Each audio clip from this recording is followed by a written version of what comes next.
I'm Arthur Andersson and president of Andersson Wise Architects in Austin, Texas. We are I guess you'd call it a small design firm. We have 14 people. We do projects of all different scales, from residential to commercial to institutional. Though we're based in Austin, our work is all over the United States. There's a couple of things that we talk a lot about in the office, and one of them is the impact that the way buildings are constructed can have on clientele and on cities. So we have a notion, because we like to use a lot of materials like concrete, that our work is going to last 2,000 years. And it's not really a notion, because there are buildings that are made of stone and made of concrete that are well over 2,000 years.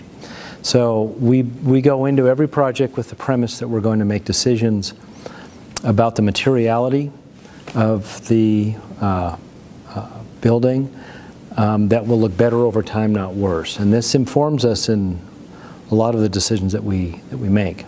One of the things that's happened since the 1950s is that architects have become, I guess I could use the word lazy about dealing with their environment, because they don't have to. They can make glass boxes and air condition them. They can make houses that are 10,000 square feet and air condition it.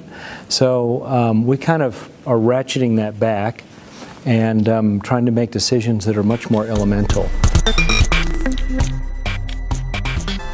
You can look back. I mean, and I explain the hotel project in Austin as if we designed a cliff dwelling, because that's what at places like Mesa Verde in Colorado, the Indians understood the sun enough to live in a way that oriented it so that they'd get the sun in the winter and shade in the summer.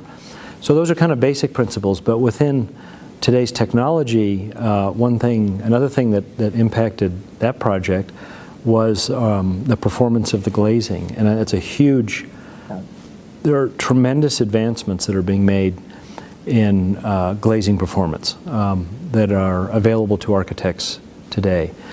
In the last 20 years, but really in the last decade, there are various companies that have learned how to take the iron out of glass. When you look at a piece of glass, a normal piece of glass, sideways, it's green.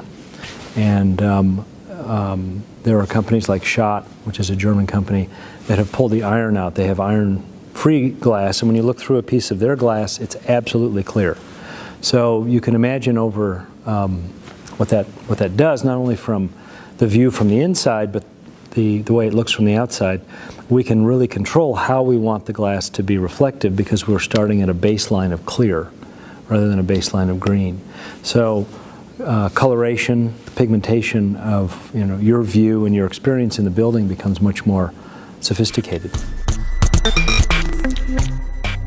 We get all of our projects by a form of networking, which I guess is referral, or kind of not using so much social media, although I'll get to that in a minute, but just being social. In other words, being out and having dinner with people or whatever, and one person knows someone and says, you got to go see what Andersson Wise did here, and it's that kind of networking. So that's very low-level networking. One thing that has greatly impacted our practice in Austin is our website and the Facebook link to the website.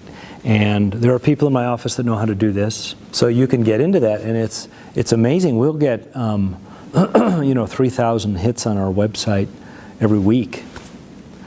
So that kind of networking is big. And I'm not exactly sure how many physical projects that we've gotten from that, but one thing that is true is that our name is out in the world. It depends what kind of firm you want to have, but the kind of firm we want to have is one that puts all of our effort into trying to do work that is transformative and hopefully exceptional on a level, and therefore it impacts people, it impacts places. So we are not a production firm.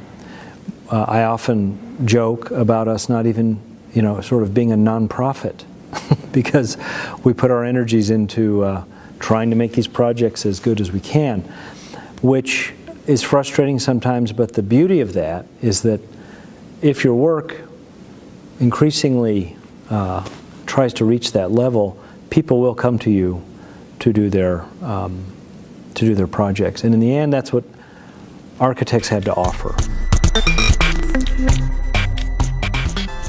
It's important to understand the kind of cultural underpinnings of architecture in a general sense. Villages in Andalusia or the south of France or Italy or Argentina or Chile, and to embrace and understand the evolution of how people live and how people inhabit the planet. It's not all New York and Hollywood. But the second thing, and this is something that students come out of school and they don't know how to do, that I would do is draw, physically draw. Not take your computer around to do computer drawings, but physically get your pad out and learn to draw, learn to watercolor or paint or whatever, but actually feel the structure with your hand and the connection to your brain and look at the composition of things and understand it that way.